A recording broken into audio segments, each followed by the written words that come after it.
কন্যা ৰাশিৰ জাতক জাতিকাসকল, জীৱনৰ আটাইতকৈ ডাঙৰ সত্যটো হ'ল যে পূৰ্ণতা কেতিয়াও হঠাতে নাহে। ই নিৰন্তৰ বিবেক আৰু অনুশাসনৰ পৰাহে জন্ম লয়।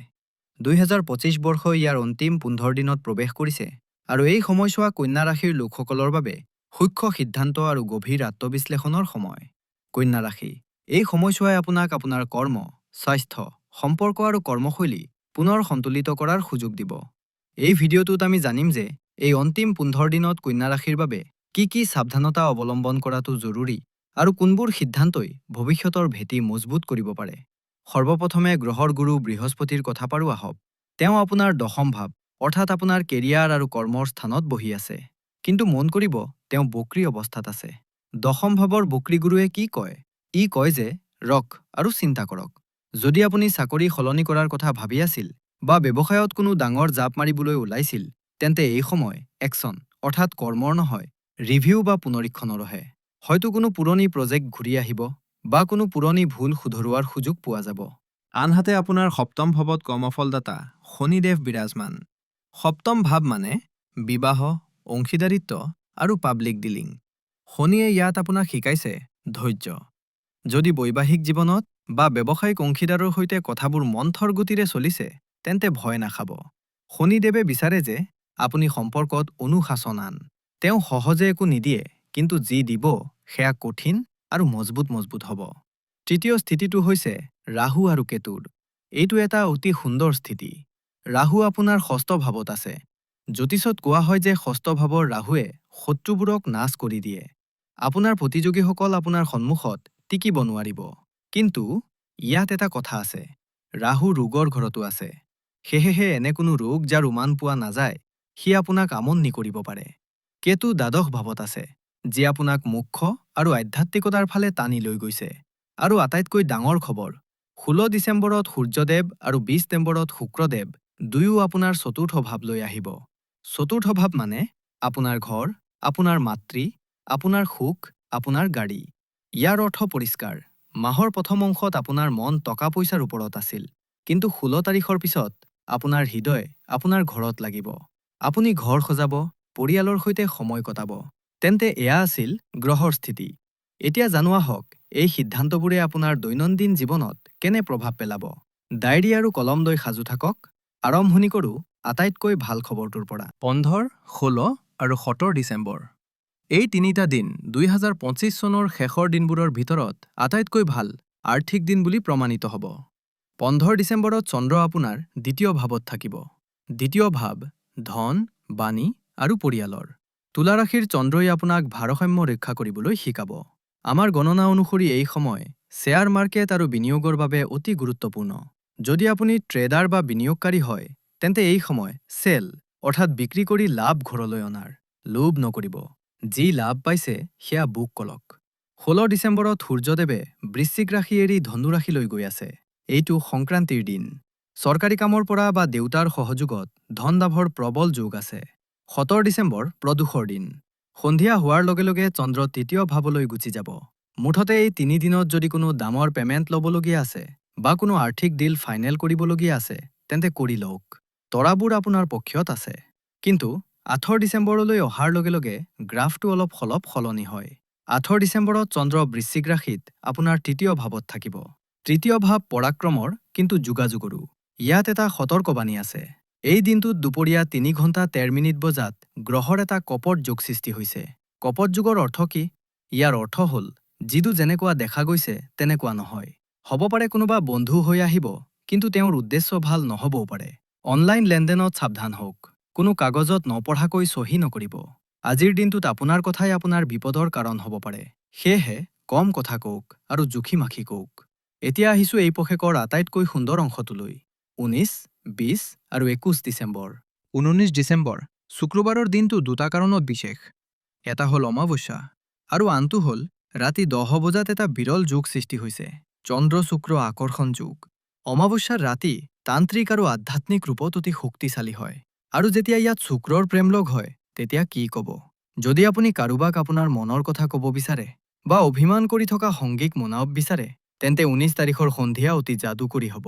আকৰ্ষণ চৰম পৰ্যায়ত থাকিব। ইয়াৰ পিছত 20 ডিচেম্বৰত শুক্ৰদেৱে ধনু ৰাশিত প্ৰৱেশ কৰি আপোনাৰ চতুৰ্থ ভাৱলৈ আহিব, য'ত সূৰ্যৰ্য আগৰ পৰাই আছে। সূৰ্য আৰু শুক্ৰৰ মিলন আপোনাৰ সুখ ভাৱত হৈছে। ইয়াৰ ফলাফল এয়া হ'ব যে আপুনি আপোনাৰ ঘৰৰ বাবে কিবা দামী বস্তু কিনিব পাৰে। নতুন ছফা, পেইণ্টিং বা হয়তো কোনো গাড়ী। ঘৰত উৎসৱৰ দৰে পৰিৱেশ থাকিব। মাৰ সৈতে সম্পৰ্ক অতি মধুৰ হ'ব। এই সময় আপোনাৰ ব্যক্তিগত সুখৰ। এতিয়া মই মোৰ ভিডিঅ'ৰ এটা অতি বিশেষ অংশৰ ফালে আগবাঢ়িছোঁ। এই অংশটো মোৰ সেই মাতৃ আৰু ভনীসকলৰ বাবে যিসকলে ঘৰৰ মূল দায়িত্বত থাকে।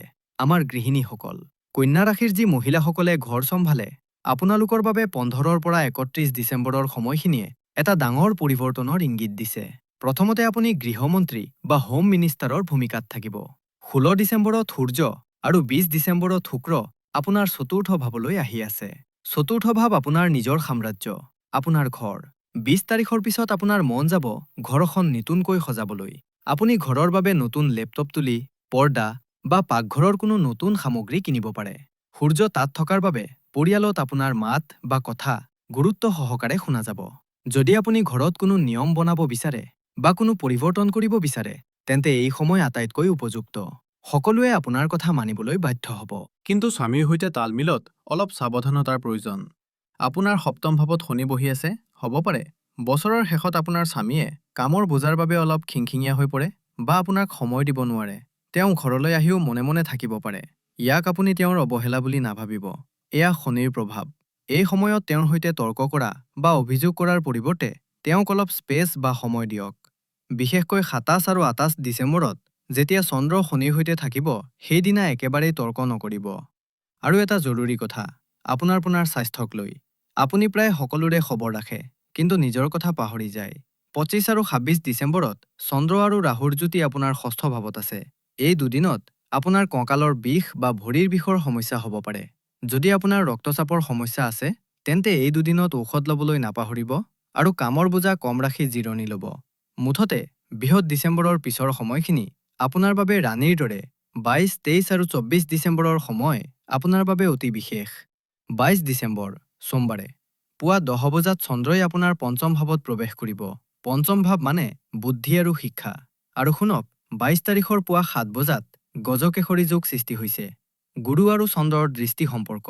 এয়া শিক্ষাৰ্থীসকলৰ বাবে গল্ডেন টাইম বা সোণালী সময়। 22, 23 আৰু 24 ডিচেম্বৰত আপোনাৰ মগজু লেজাৰৰ দৰে তীক্ষ্ণ হৈ থাকিব। যদি আপুনি কোনো প্ৰতিযোগিতামূলক পৰীক্ষাৰ বাবে প্ৰস্তুতি চলাই আছে, তেন্তে এই 3 দিনত পঢ়াখিনি আপোনাৰ দীৰ্ঘদিনলৈ মনত থাকিব। যিসকল শ্বেয়াৰ মাৰ্কেটত আছে, তেওঁলোকৰ বাবে আমি 15-17 তাৰিখে বিক্ৰী কৰিবলৈ কৈছিলোঁ। কিন্তু 22-24 ডিচেম্বৰৰ সময় শিকাৰ বাবে। মাৰ্কেট এনালাইজ কৰক, গৱেষণা কৰক, কিন্তু ট্ৰেড কৰাটো জৰুৰী নহয়। এই সময় আপোনাৰ দক্ষতাবোৰ তীক্ষ্ণ কৰাৰ। লগতে 22 আৰু 23 তাৰিখে বিনায়ক চতুৰ্থীৰ প্ৰভাৱো আছে। যদি পঢ়া-শুনাত কোনো বাধা আহিছিল, তেন্তে সেয়া এই কেইদিনত দূৰ হ'ব। বন্ধুসকল, এতিয়া মই বিচাৰোঁ যে আপুনি অলপ গম্ভীৰ হওক। জীৱনত ৰদ আছে যদি ছাঁ আছে। 25 আৰু 26 ডিচেম্বৰ এই দুটা দিন কন্যা ৰাশিৰ লোকসকলৰ বাবে ৰেড এলাৰ্টৰ দৰে। 24 তাৰিখৰ ৰাতি চন্দ্ৰ কুম্ভ ৰাশিলৈ গুচি যাব, যিটো আপোনাৰ ষষ্ঠ ভাৱ। মনত পেলাওক, আৰম্ভণিতে মই কৈছিলোঁ যে ৰাহু আগৰ পৰাই ষষ্ঠ ভাৱত বহি আছে। যেতিয়া চন্দ্ৰ আৰু ৰাহু একেলগে মিলে, তেতিয়া গ্ৰহণ দোষৰ দৰে প্ৰভাৱ সৃষ্টি হয়। এই সময়ছোৱাত আপুনি স্বাস্থ্যৰ বিশেষ যত্ন ল'ব লাগিব। পেটৰ সংক্ৰমণ, ফুড পয়জনিং বা হঠাতে ভয় লগা অনুভৱ হ'ব পাৰে। খ্ৰীষ্টমাছৰ পাৰ্টিত খোৱা-বোৱাৰ বৰ যত্ন ল'ব। ইয়াৰ উপৰিও কোনো পুৰণি ধাৰ বা ঋণদাতাই আপোনাক আমনি কৰিব পাৰে। অফিচত এনে কোনো কথা ওলাব পাৰে যিটো আপুনি মাহৰ আগতে কৈছিল। মোৰ পৰামৰ্শ যে এই 48 ঘণ্টাত ল' প্ৰফাইল হৈ থাকক। তৰ্ক নকৰিব, গাড়ী লাহে চলাব। এই সময় কেৱল পাৰ হৈ যাবলৈ দিয়াৰ। ধুমুহাৰ পিছত এতিয়া আমি মাহৰ শেষৰ দিনবোৰৰ ফালে আগবাঢ়িছোঁ। 27 আৰু 28 ডিচেম্বৰত চন্দ্ৰ মীন ৰাশিত, অৰ্থাৎ আপোনাৰ সপ্তম ভাৱত থাকিব। তাত শনি বহি আছে। আপুনি আপোনাৰ সঙ্গীৰ পৰা মৰম আশা কৰিব, কিন্তু হয়তো তাৰ বিনিময়ত আপুনি সেই নাপাব। আপোনাৰ এনে লাগিব যে সন্মুখৰজনে আপোনাক অৱহেলা কৰিছে। কিন্তু তেনে নহয়। এয়া শনিৰ প্ৰভাৱ। তেওঁ নিজৰ কামত ব্যস্ত থাকিব পাৰে বা মানসিক চাপত থাকিব পাৰে।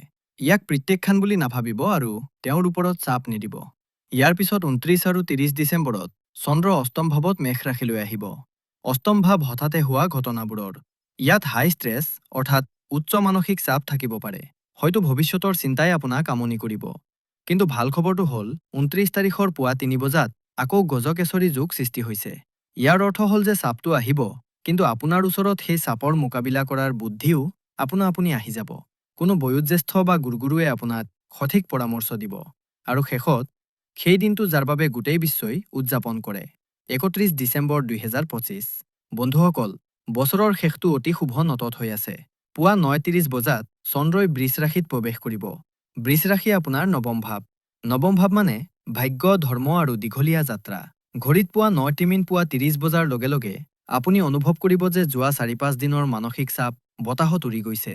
আপুনি ২০২৬ চনক অতি পজিটিভ মানসিকতাৰে আদৰণি জনাব। হ'ব পাৰে আপুনি কোনো মন্দিৰলৈ যাব বা ঘৰত পূজা পাতিব। এই সময় প্লেনিং বা পৰিকল্পনাৰ বাবে অতি ভাল।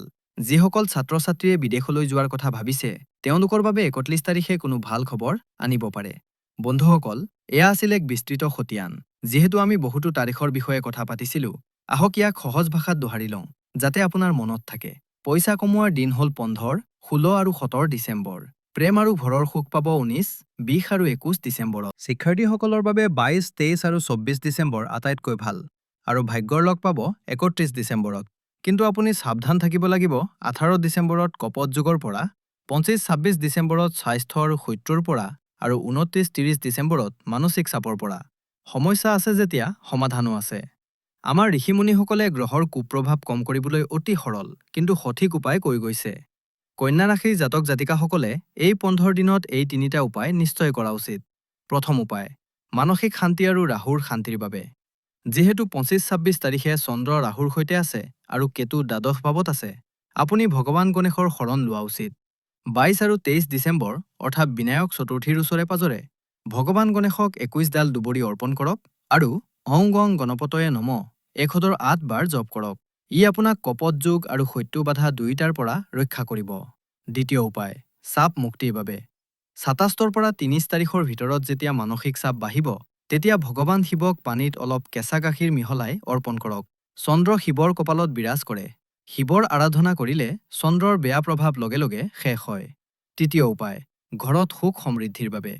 যিহেতু শুক্ৰ আৰু সূৰ্য আপোনাৰ চতুৰ্থ ভাৱলৈ আহি আছে, এই শক্তিক আৰু বঢ়াবলৈ ২০ ডিচেম্বৰৰ পিছত সদায় সন্ধিয়া আপোনাৰ ঘৰৰ মূল দুৱাৰত বা পূজাঘৰত কৰ্পূৰ জ্বলাব।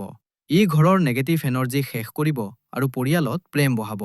আৰু এটা বিশেষ পৰামৰ্শ, ২৫ আৰু ২৬ ডিচেম্বৰত চৰাইক দানা নিশ্চয় দিব। এয়া ৰাহুৰ আটাইতকৈ অব্যৰ্থ উপায়। বন্ধুসকল, শেষত মই কেৱল ইমানেই কম, গ্ৰহবোৰেতো নিজৰ কাম কৰিব।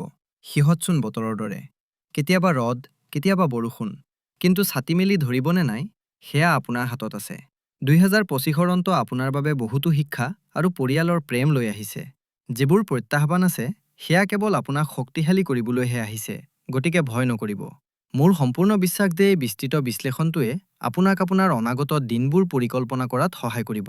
যদি আপোনাৰ আমাৰ এই কষ্ট আৰু এই ভিডিঅ'টো ভাল লাগিছে, তেন্তে এটা সৰু অনুৰোধ, ভিডিঅ'টো লাইক নিশ্চয় কৰিব।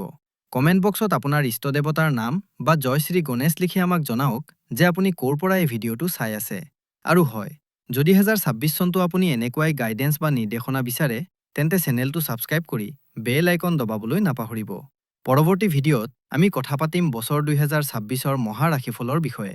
তেতিয়ালৈকে নিজৰ যত্ন লওক, আপোনজনৰ যত্ন লওক। ঈশ্বৰে আপোনাৰ মংগল কৰক। হৰ হৰ মহাদেৱ।